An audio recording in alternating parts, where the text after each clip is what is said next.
An American doubles down on medical allegations. Because they told me the entire time I was there that I would be fine. Allegations from weeks ago and now thousands of miles away.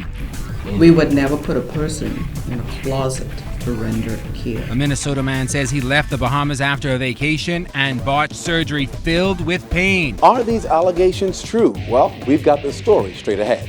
The latest on this paradise procedure. And then the government to pump $2 million in the revitalization of the Potters Key vendors area. What does this mean for your experience out there? And then ZNS Total Sports in Kansas City, Missouri, as Big 12 Player of the Year Bahamian Buddy Hield goes after a championship. We're there. The Bahamas tonight. The National Report starts now.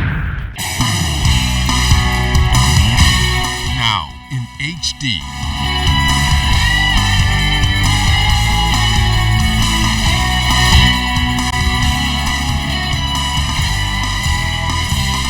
ZNS Network presents The Bahamas Tonight. This portion of the news brought to you by BTC Every Day. The country's healthcare sector under scrutiny following a story airing in the United States, and it's also making rounds on social media since airing on a Fox channel. Good Wednesday evening, Bahamas. I'm Altaviz Munnings. Good evening, everyone. I'm Keishla Adderley. Topping the news this evening, the viral interview condemns healthcare services at the country's premier facility as an American visitor makes some scathing allegations. Since the story broke, officials from the Department of Public Health have launched an investigation and late this afternoon addressed the media. Our Clint Watson is on the story. Bahamian healthcare is now being called into question on the international circuit after a local Fox station in the U.S. aired a story from a Minnesota tourist who made claims of a shocking ordeal at the Princess Margaret Hospital. Jake Beardsoff asserts he was working and vacationing in the Bahamas earlier this year at a poker tournament. He says after experiencing excruciating pain, he was rushed to hospital where he was told his appendix had to be removed. Beardsoff claimed the surgery was botched and the service was horrifying at best. I freaked out. It still makes me say just angry, but it's difficult to deal with. Because they told me the entire time I was there that I would be fine and that my appendix was out. There's about 15 of us in one room. And it's not a clean room at all. And the whole facility was just disgusting. They changed my dressing in a storage closet. Not kidding. He also claimed when he returned to Minnesota, he was rushed to the ER where doctors operated and added an additional 40 staples to the stitches he claimed were too few by Bahamian technicians. When the doctors came out and told my parents what had happened, all their jaws dropped. And they didn't want them to tell me about it because they didn't know how I'd react to it. They came in and told me that my appendix was still inside of me when they opened me up.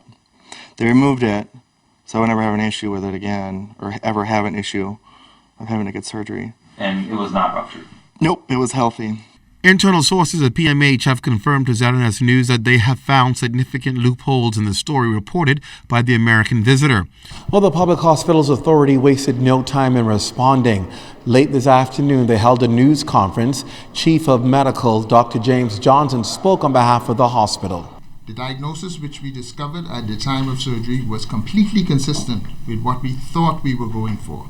And we conducted therapy consistent with what would be done anywhere in the world. We're told that Bearsdorf arrived by ambulance on January 7th and was discharged on the 12th.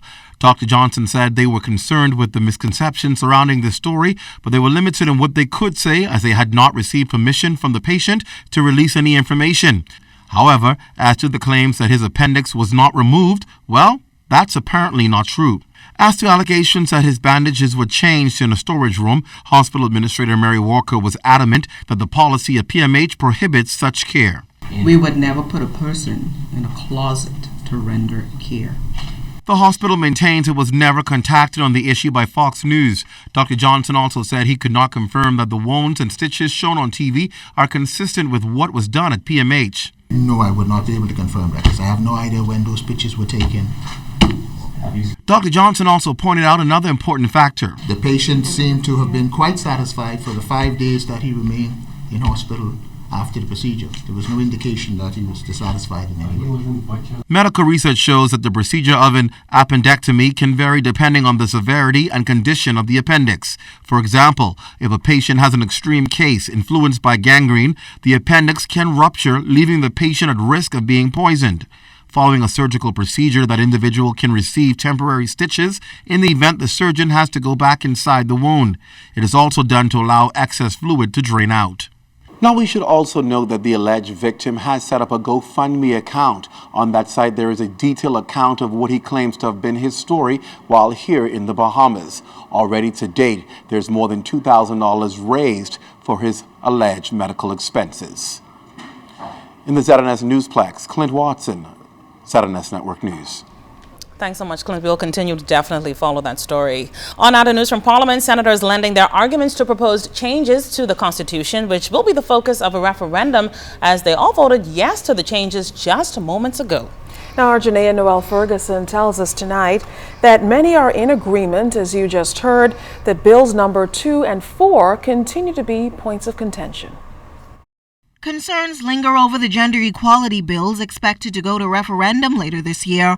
Free National Movement Senator the Honorable Kwesi Thompson raised similar concerns made by the Marcos City MP Greg Moss in the House of Assembly, who charged that sex, though defined as a male or female, could also mean one's sexual orientation. The issue raised by Moss, Senator Thompson said, should not be ignored. I believe the Chief Justice was correct in his assessment that no one can give a guarantee that what we pass here will not lead to the legalization of same-sex marriage. Although, in fairness, the Chief Justice said that in support of the amendment. But there is a move, particularly in the United States, in the European Union, and in the United Nations, to blur this distinction and to include sexual orientation under sex discrimination, which would conceivably lead to same-sex marriage. Although Senator Thompson said he will vote in favor of the bills, he said his vote on referendum day could not be guaranteed. Whether I will be voting in favor of all of them at the referendum is a matter of my conscience. Leader of Government Business in the Senate, Attorney General and Minister of Legal Affairs, Senator the Honorable Allison Maynard Gibson, however, charged that no other law can change what is prescribed by the Constitution. No cases in Commonwealth countries with Westminster constitutions where sex as a ground of non-discrimination has led to same-sex marriage. No cases, none. Same-sex marriage is now illegal under Bahamian law, and the passage of these bills and a successful referendum vote by the people will not change that. She also addressed concerns on Bill 2, which some fear can open the floodgates for marriages of convenience. And I have never seen citizenship granted automatically. Never. There is a rigorous process that must be followed, and that will continue. Citizenship is usually granted after permanent residence, and that process could take up to 10 years. The same will apply to the husband of a Bahamian woman. And it can hardly be said that a couple that has been married for 10 years, raised children, own a home, have a job, and have contributed to society have a marriage of convenience. Other senators contributing to this morning's debate, all in favor of the amendments. Vote on the amendments are expected by late Wednesday afternoon. Janaea Noel Ferguson, ZNS Network News. Despite an aggressive push by the government for persons in arrears to settle their real property tax debts, Minister of State for Finance Michael Halkitis says it remains a challenge to get property owners to pay up, though an amnesty period in 2013 did yield some success. Minister Halkitis says the challenges won't be solved overnight, largely due to slow economic growth. We've been making some efforts to get it up. It's a long-standing problem. The numbers are huge, should go all the way back, 30 years. But we're gradually just trying to whittle away at the figure. And we have to bear in mind as well that we've come out of a crisis, and sometimes you cannot always take a sledgehammer approach by, moving immediately to appropriate properties or evict people, etc. You want to, as much as possible, work with people to help them along, and that is what we've been doing. We've had some success. I'll be able to demonstrate it in the debate, but a lot more work to be done. Now, Minister Halkitis also detailed a number of other measures the government has introduced as incentives to get people to pay. We brought in relief for pensioners, where we changed the rates, significant reduction for pensioners who live in their homes, as well as people who have duplexes or triplexes. Instead of charging them at a commercial rate, we introduced a new rate called a residential rate, which brought significant relief to them. And as well, we continue to give relief for those persons in distress, retirees, people who would have lost their jobs, who have experienced hardship. If they can demonstrate that is the case, there's room for relief to them.